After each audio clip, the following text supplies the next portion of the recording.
YouTube. Make sure that it's all there. And go live. Where's a pen? I always like to have a pen in my hands. Apparently I have a corgi at my feet. Look out, buddy. I need you to move. There we go. Hello. Welcome, everyone, to Porter Coaching Studio, aka my living room. I'm over here in the corner because when my wife had our baby, and the first 2 months we were keeping her in the bassinet, and then we turned my office into the nursery, and I got kicked out and put here, but I'm totally okay with it. Love having my baby around. But yeah, here's the sticky for day 9 of going live or eating dog food. So I am doing this to share about the group coaching program I put together for people with ADHD that are like me. Maybe they have a challenge finding their focus and flow, like I have. And now I've found freedom. I found ways of getting tapped into my focus, of getting in the flow, and be able to get work done despite sometimes lack of sleep because of the newborn baby, or being in a distracting environment, or just all the things that can cause us. I feel like we live in a world of distraction.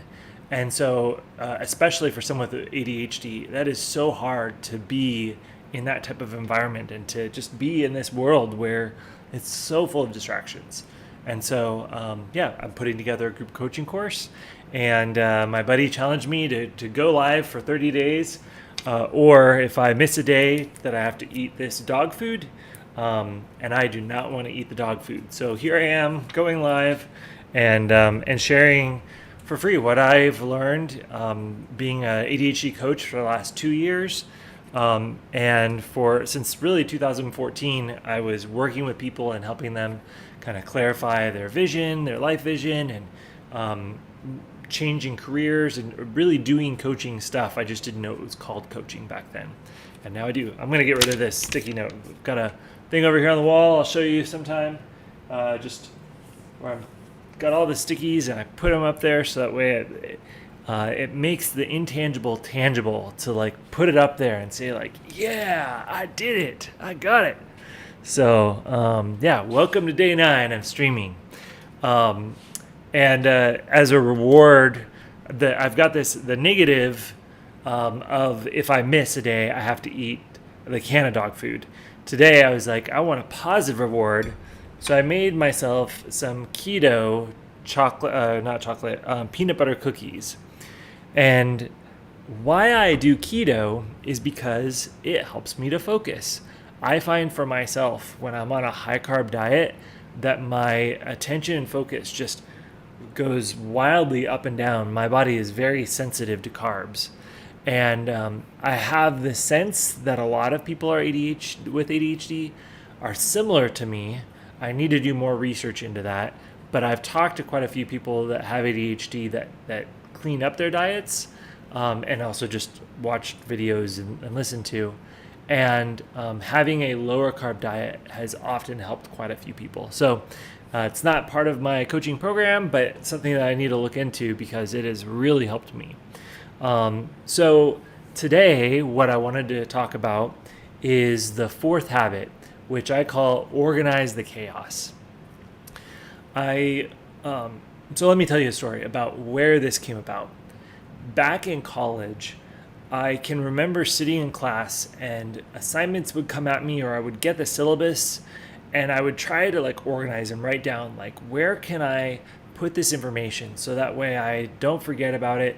And I would try all sorts of different systems. And then as new things would come in during the semester, part of having ADHD is this, the lack of a nonverbal memory, that it's just really hard. It's not a total lack. It's a much less pronounced in someone with ADHD like me. And so I really struggled when a teacher would give an assignment for like, okay, 3 weeks from now, we're going to have to do this. I'd really have to write it down. And if I didn't write it down exactly what I needed to do, I thought I would remember it. And then the day before, the night before, I would be like, oh shoot, I need to do that thing. And what was it? Like, and just because I didn't have I had written it down, but I didn't have the same place where I'd write down the assignments every time. And so, one time an assignment might be on a sticky note, another might be in a notebook, another might be in the wrong notebook's, coursework because I forgot the right notebook. And so I didn't have a great system. I mean, I had a system, but it didn't work well and it broke down all the time for organizing my life. And then since then, I've been a knowledge worker, which is just somebody that's, working at the computer most of the time. And so now information comes at me usually from my email or from Slack or from, different sources, and, or even talking to a client or talking to somebody on Zoom. And I have to have somewhere to put it. And then even like as I build out a project and I've got 7 or 8 to-do items, and then maybe I'm working on something and then another to-do item comes up out of that, I've been working on creating systems for how to organize my life and really also how to organize my brain, because so often I have, many projects going on, and then I can completely forget about a project. If it's not top of mind or if it's something that's farther off in the future, I think of like ADHD time as like there's now and there's not now. Nothing else exists, just now and not now. So when people are like, oh, do this thing, blah, blah, blah, and they give me a date, it's like, okay, that's not now. I don't need to worry about that. And I put it off. And then my brain doesn't think about it until like a deadline is approaching, or like, oh, you have to do this thing. And so what I found helpful is having systems in place that kind of give me my own deadlines and force it into my brain that, oh, you need to work on this because you won't have enough time later on. And so organize the chaos is it's really my way of doing what David Allen talks about in the book Getting Things Done. And in that book, he shared that our brains are good at having ideas, not at holding them. And so I think I talked about this like 2 days ago, where like I go out to my car and I notice that it's dirty, but I'm on my way to go do something else and I can't take care of it at that moment. And then even here right now, I'm talking about it and my brain's like, oh yeah, we need to clean that one area of the car, like, because you missed that spot. Well, I can't do anything about that right now. And so what I need is a system to be able to put that information somewhere where then it reminds me when I'm actually able to do the work. And so he has a very complex system, Getting Things Done, or GTD, and it's like 43 different rules. Well, I know it's 43 folders. I think there's more rules than that. And it is very complex. So I tried to implement it for years and it didn't work for me because it was so complex. And it wasn't until I stumbled across a couple different resources that really opened my eyes to what I think of as our like secrets of productive people. And it's almost like there's people that have been hiding these secrets that I wish I had known that I would. Hey, stop, buddy. I thought that the highly organized people at school. Hey, stop. If you don't stop, I'm going to make you say hi to everybody, okay? Which he would probably love. So that's not a great discipline. So the people in schools, stop, buddy, that were in my school that were like super organized, it just seemed like they had this playbook that somehow they were able to organize stuff in their head, or like they're born with this.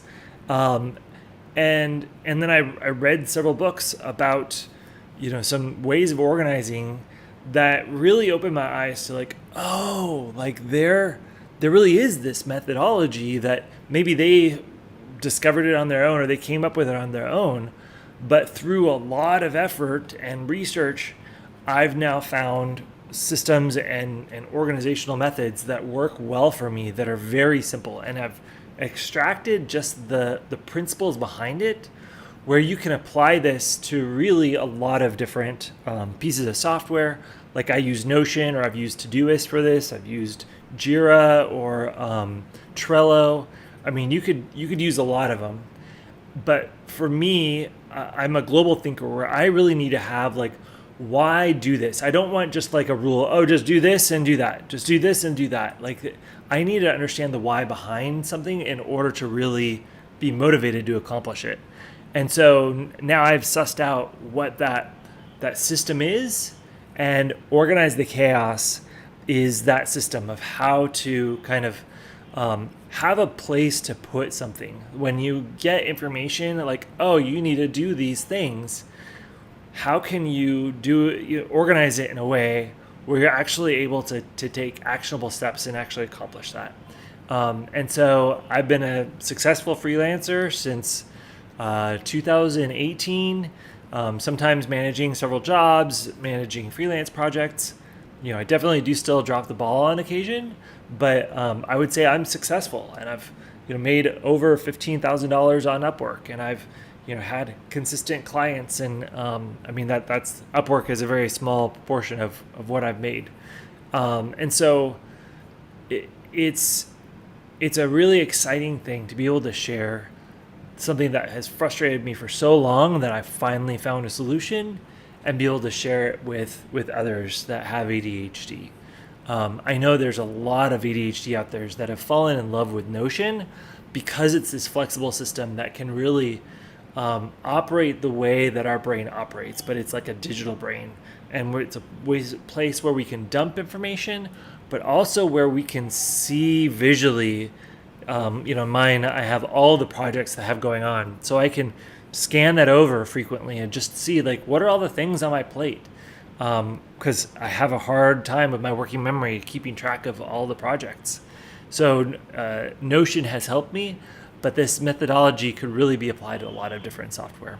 So I can't wait to share this Organize the Chaos system with you if you join the this first cohort for group coaching for ADHD. And if that sounds like you, if you're somebody that wants to organize the chaos in your life because you either have ADHD or you just struggle with finding the focus and flow, I'd love to have you join this group coaching program and sign up on the wait list that I'll have on as the first comment on Facebook, YouTube, and Instagram. And it's cool. So my mouth is kind of salivating for these oatmeal. No, I can't remember whatever the type of cookie these are. They're peanut butter cookies. And then I've got my glass of almond milk because I'm lactose intolerant. So I think I do want to share like what's coming next. So that was the fourth habit today on day 9. So tomorrow I'm going to be sharing the 5th habit, discover your voice. Then day 11, the next day will be the 6th habit, which is get growth guidance. And then the last habit is simply strategize. So that's the 7th habit. And then I have my notes for the 13th day. I want to share like what is flow? What does it look like in my life? And kind of how have I achieved that? A story. The next day, I want to share a story about a program that I was leading, a group of five groups of interns, and how leading that group helped me to see why I wanted to be a coach, and why coaching would be a good part of my life. And then the next day, I want to share a little bit about Infuse, and that was a entrepreneurship program that I went through. That was 9 months, and then I got a small little grant to hire a coach to help me with my coaching process and to just get more help through this entrepreneurial journey. I've got the next 21 days of subjects around this group coaching program, around my life, around ADHD. Of course, when I was diagnosed, it was called ADD. But then 1987, they changed the name, the DSM-5, and all those psychologists got together and said, ADD and ADHD, those names are too confusing. Let's just combine it into one thing, and then we'll break it out into the 3 subtypes. We've got the inattentive, and then we've got the hyperactive, and then the combined type. And I'm likely the inattentive type, but I have had that hyperactivity at times in my life. But I'm probably on the cusp of combined type. So yeah. And I also had somebody ask yesterday about how to get diagnosed with ADHD. So I shared with them some resources on Facebook. If that's you, if you're wondering about that, ask on whatever platform you're on. If you're on YouTube or Facebook or Instagram, happy to share those resources. There's some here in Tucson. There's some that you can do online, and then there's some national organizations that you can get a part of and get your questions answered. So yeah, it's been cool to see some of the responses that people have had and the questions that they've asked. And so yeah, I'm going to get to eating my peanut butter cookies. Oh, I do want to start making this a thing also, that I'm using this board to track my progress. Just as another, I've got my my little sticky notes over here to track, but I like having just as much visual things, because for ADHD it's so easy to lose track. So I like to have something visual as a reminder of how well I'm doing and the progress that I'm making.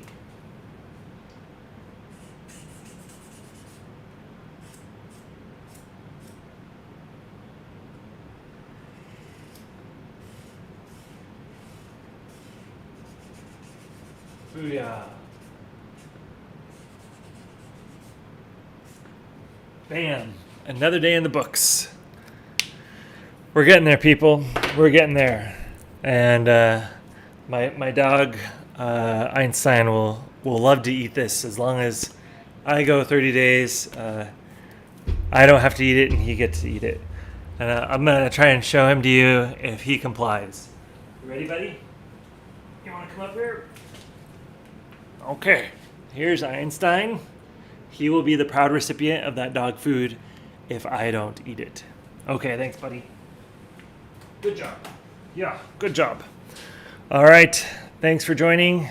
We'll see you tomorrow, or I'll be eating dog food. Cheers. Goodbye, Facebook. And goodbye, YouTube. And Instagram. We'll see you later.